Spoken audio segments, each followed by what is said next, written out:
अस्सलामुअलैकुम दोस्तों, mega soap serial Punjabi drama जे ईंदड़ नई एपिसोड में छा थींदो ऐं छा थियण वारो आहे, इन जी सॼी तफ़सीलात ॼाणण खां पहिरियां जेकॾहिं अव्हां असांजे यूट्यूब चैनल ते नवां आहियो त महिरबानी करे असांजे यूट्यूब चैनल खे सब्सक्राइब करे घंटी जे बटन ते प्रेस करे नोटिफिकेशन ते ऑल करे छॾींदा, जीअं हर ईंदड़ नई नोटिफिकेशन सभु खां पहिरियां अव्हां ॿारनि ताईं बावक़्तनि पहुची सघे।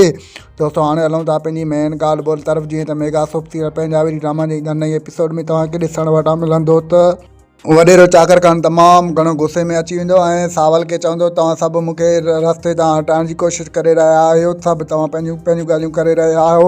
जॾहिं बि मां रूंडे वटि वञा थो त रूंडो ॿियूं ॻाल्हियूं कंदो ऐं जॾहिं जाबिर ख़ान वटि वेंदो आहियां त जाबिर पंहिंजूं ॻाल्हियूं कंदो आहे ऐं जॾहिं तो वटि ईंदो आहियां त तूं पंहिंजूं ॻाल्हियूं कंदो आहीं।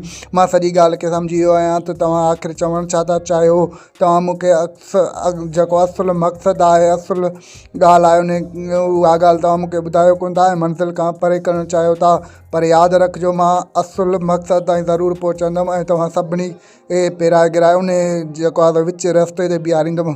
होॾां ॿिए तरफ़ तव्हांखे ॾिसण वटां मिलंदो त रूंडो हसीना बेगम खे चवंदो, कॾहिं बि मूंखे मारण जो न सोचिजांइ, छो जो मूं तोखे जेको आहे खीरु फीडर में पीआरियो आहे ऐं मूंखे तुंहिंजी सभु कुझु ख़बर आहे। जेको कुझु तूं प्लान करे रही आहीं ऐं जेको कुझु तूं सोचे रहिया आहीं, सभु कुझु मूंखे ख़बर आहे। ऐं होॾां ॿिए तरफ़ तव्हांखे ॾिसण वटां मिलंदो त सावल खान सां बाक़ी क़दूं चाकर खान खे ॾेखारणु चाहींदो।